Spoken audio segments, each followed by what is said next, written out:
Bonsoir à tous. L'invité de l'entretien du jour est géographe de formation. Il est consultant en aménagement urbain pour les pays d'Afrique. Il est le directeur du cabinet JSP Conseil. Le 22 juin prochain, la ville de Montfermeil accueille sous sa présidence une conférence sur le thème « Gouvernance urbaine et partenariat entre villes du Nord et celles du Sud ». Jean-Paul Safou, bonsoir. Bonsoir, Monsieur Parizeau. Merci d'avoir accepté notre invitation. Au commencement de l'organisation de cette conférence était un constat. Quel était le constat? Le constat est d'abord démographique. Oui. Parce que d'ici 2050, d'après les estimations de la Banque mondiale, nous serons à peu près 11 milliards d'habitants, sinon plus.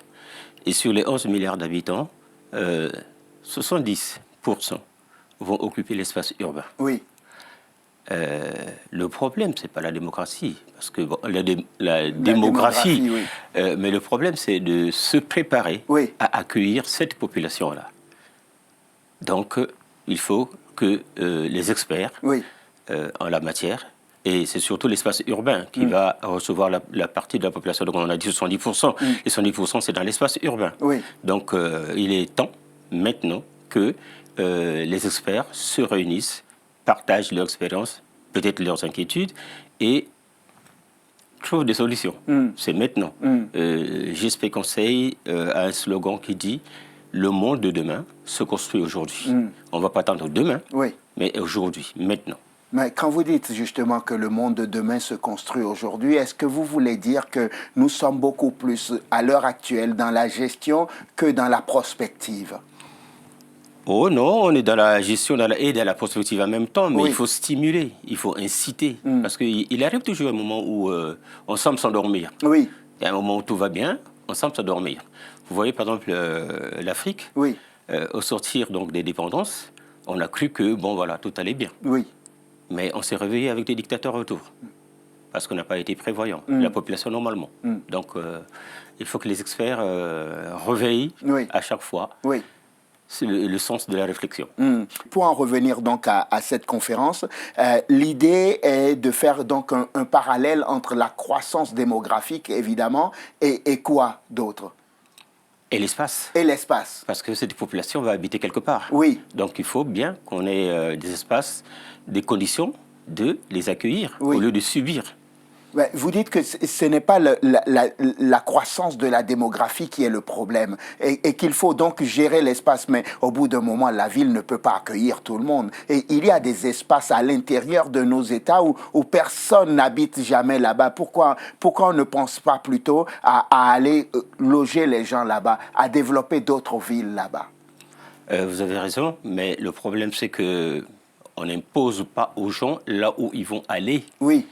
Il y a peut-être des situations qui vont faire que, bon, voilà, on les dispatche dans toutes les parties d'un pays. Il peut arriver. Mais le grand problème, c'est surtout le problème d'aménagement du territoire.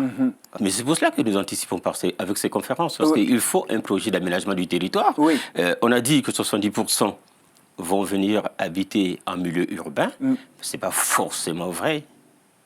Maintenant, si aujourd'hui, on aménage les territoires, on peut bien les disperser, les placer à gauche, les placer à droite, pour éviter effectivement une forte concentration de la population.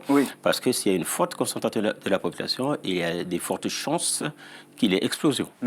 Et donc l'enjeu, c'est la maîtrise de la croissance urbaine, c'est ça? On va expliquer ce que c'est que la maîtrise de la croissance urbaine à nos téléspectateurs. Comment on fait pour maîtriser ça? On s'assoit dans son bureau avec une belle cravate comme ça et on commence à dire « Tiens, je vais maîtriser la croissance urbaine », c'est ça?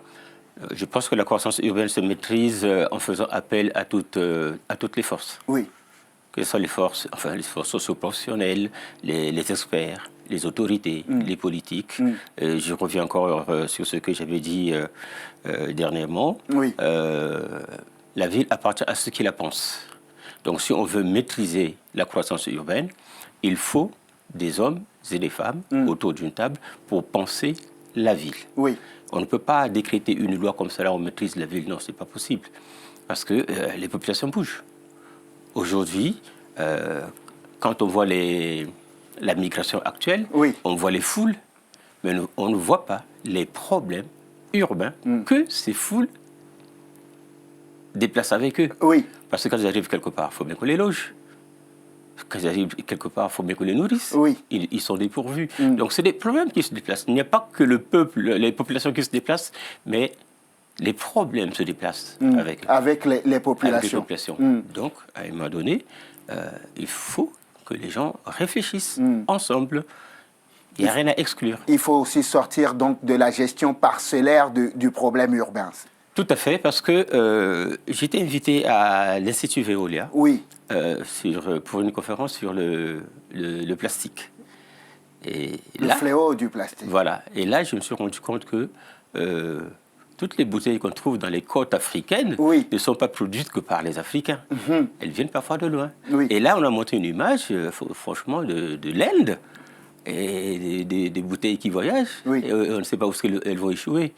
Et donc, si on continue, comme maintenant, les formes de gestion parcellaire où chacun essaie de préserver son précaré, alors que les conséquences sont planétaires. On parle de l'écologie, on parle de l'environnement.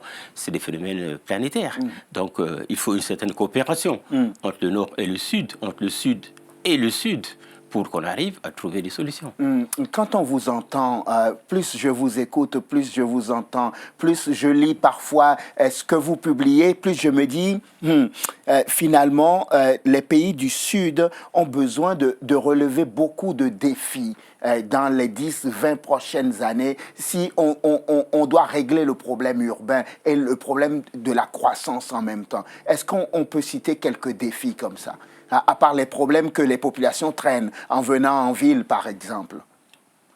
Mais un des grands défis de l'Afrique, je parle de l'Afrique comme ça en passant, mais un des grands défis du monde par rapport à l'influence de la population et à les transports urbains. Jusque-là, ce secteur n'est pas bien calculé, n'est pas bien vu.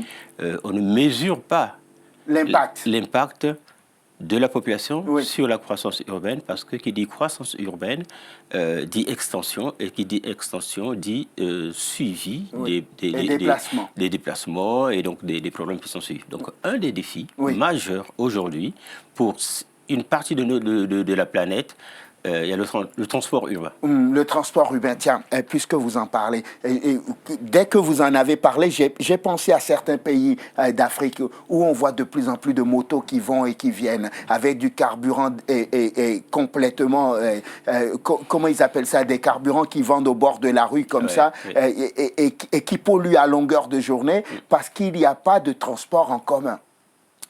Oui, bon, au jour d'aujourd'hui, chacun essaie de trouver un moyen pour se déplacer. Ça ne sera pas méchant que je dise que cela fait partie de l'inorganisation de notre société. Parce que si aujourd'hui on veut être écologiste, si on veut lutter contre la dégradation de l'environnement, il faut tout simplement organiser la société. On ne peut pas accepter qu'on vende de l'essence au bord de la rue. De l'essence frélatée. De l'essence frélatée. Et le moins d'incidents, on en a vu de toute façon. On en a vu le moins d'incidents, c'est des gens qui meurent. Donc voilà des gens qui vivent dans des conditions très difficiles, mais qui risquent encore leur vie. Donc ils ont déjà risqué, et ils risquent encore. Bon, ils vont habiter où? Ils vont vivre de quoi?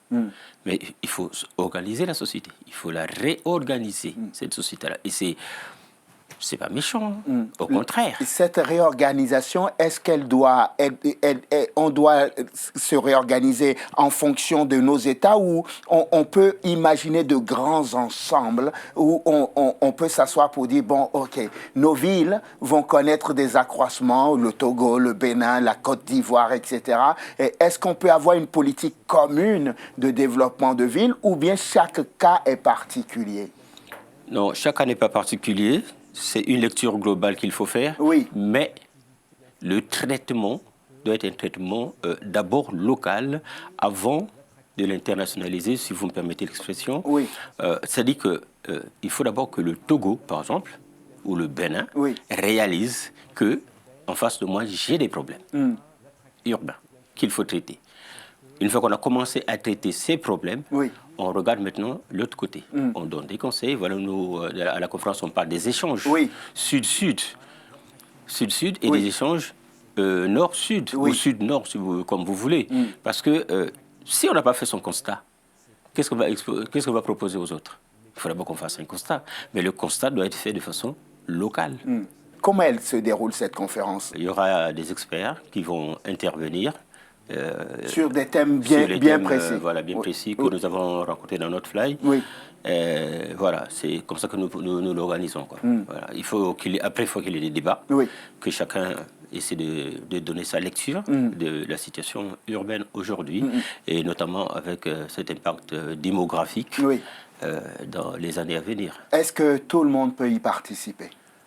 Oh, tout le monde peut y participer. Hein. Je vous pose la question parce que je me dis, si je nous écoute là maintenant et que je me dis, tiens, ça m'intéresse d'aller les entendre pour voir qu'est-ce qu'ils proposent pour cette thématique, est-ce que je peux y participer sans être géographe, sans être intéressé par véritablement l'espace urbain? Non, mais je vais vous raconter une petite anecdote. Allez-y. J'ai sollicité les services d'une personne.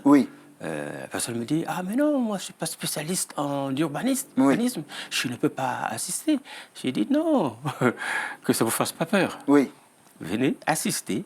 Et si vous avez quelques éléments sur la ville de façon globale, ben, partagez-les. Vous partagez avec nous. Ça fait toujours du bien. Voilà. Parmi les solutions que vous avez évoquées et qui vont être débattues lors de cette conférence, il y a le jumelage. Vous avez insisté sur le jumelage et je me suis dit, on connaît cette solution. Pourquoi Jean-Paul Safou nous parle encore du jumelage comme l'une des solutions pour régler le problème urbain et l'accroissement? J'insiste sur le jumelage parce que si je prends le cas, par exemple, de Pointe-Noire, jusqu'à ce jour, que les autorités me pardonnent, peut-être que je n'ai pas bien mené mes recherches, mais ce n'est pas évident, Pointe-Noire est jumelée à la ville du Havre, en France. Et ça date de longtemps. Qu'est-ce que la ville tire profit? J'en sais rien, je ne suis pas agent de la mairie, mais on peut multiplier. C'est comme les amis. On n'est pas obligé d'avoir un seul ami. C'est bien d'avoir un seul ami, peut-être pour éviter, je ne sais pas, des problèmes ou quoi. Mais on peut avoir 4, 5 amis. Chacun apporte de son expérience et ça permet de bâtir un projet. Donc voilà pourquoi j'insiste sur le jumelage. Ce n'est pas la seule solution, mais c'est une des solutions pour venir en aide aux villes du Sud. Vous dites que la solidarité va être importante pour régler ce problème urbain. Ah oui. La solidarité entre pays du Nord et pays du Sud, villes du Nord et villes du Sud. Tout à fait. Mais pourquoi? Parce que le jumelage, déjà, c'est une forme de solidarité. Voilà. Donc, si on tombe d'accord et si on manage bien ses relations avec l'extérieur, il y a de fortes chances qu'on en tire profit. Donc, il faut encourager, il faut inciter les villes africaines à coopérer entre elles et aussi à coopérer avec les villes du Nord, parce que les villes du Nord ont quand même un élan, un pas d'avance par rapport aux villes du Sud. Et ce n'est pas mauvais de profiter de leur expérience. Est-ce qu'il n'y a pas aussi des expériences des villes du Sud que les villes du Nord pourraient avoir? J'ai juste le sentiment que, encore une fois, on va dire, bon, nous n'arrivons pas à gérer notre espace urbain face à l'accroissement de la population. Au secours! Comme si nous-mêmes, nous ne savons pas organiser nos maisons. Vous comprenez? Non, j'ai bien compris la question. Je me suis posé cette question. Et j'ai osé parler du Nord-Sud. Si, le Sud a apporté au Nord.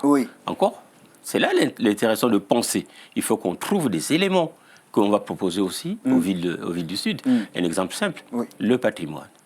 Aujourd'hui, quand on parle de l'Afrique, on voit que l'Égypte, les pyramides, alors que je suis convaincu qu'au Bénin, il y a culturellement de quoi proposer aux villes du Sud, notamment quand on parle des journées de la culture, quand on parle des musées, par exemple. Il ne s'agit pas pour nous de venir brader notre patrimoine ici, mais de leur proposer. Et peut-être, pourquoi pas, les monnayer. Aujourd'hui, il ne suffit pas seulement de dire à la Banque mondiale, voilà, on a faim, on a plus d'argent, donnez-nous de l'argent. Oui.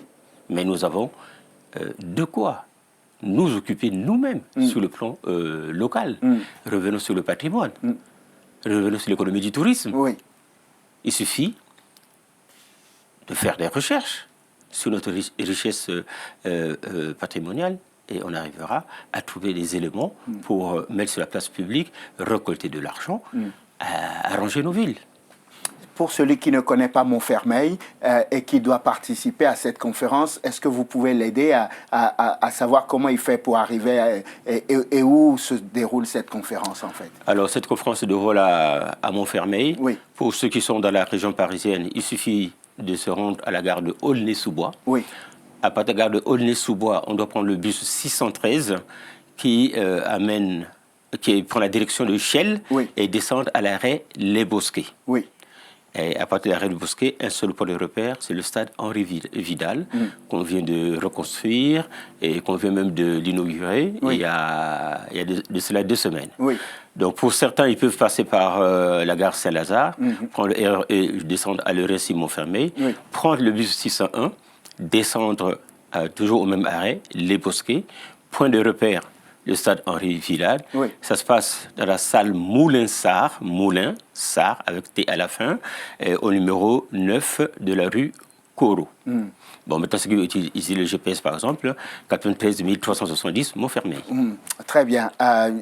On rappelle juste la date parce qu'on arrive au terme. Le 22 juin. Samedi 22 juin à 14h. À 14h. Oui. Ce que je n'ai pas dit à nos téléspectateurs, c'est que vous êtes auteur, évidemment, et que vous étiez déjà venu nous parler d'un autre ouvrage que vous avez publié. Celui-ci vient de sortir, Écolier de Brousse. C'est ça. Apparu aux éditions Edilivre, donc de Jean-Paul Safou. Et il y a un autre livre qui est en préparation, un autre ouvrage qui est en préparation, Impact de la politique de la ville sur le paysage urbain, l'expérience de Montfermeil, c'est ça? Exactement. Oui.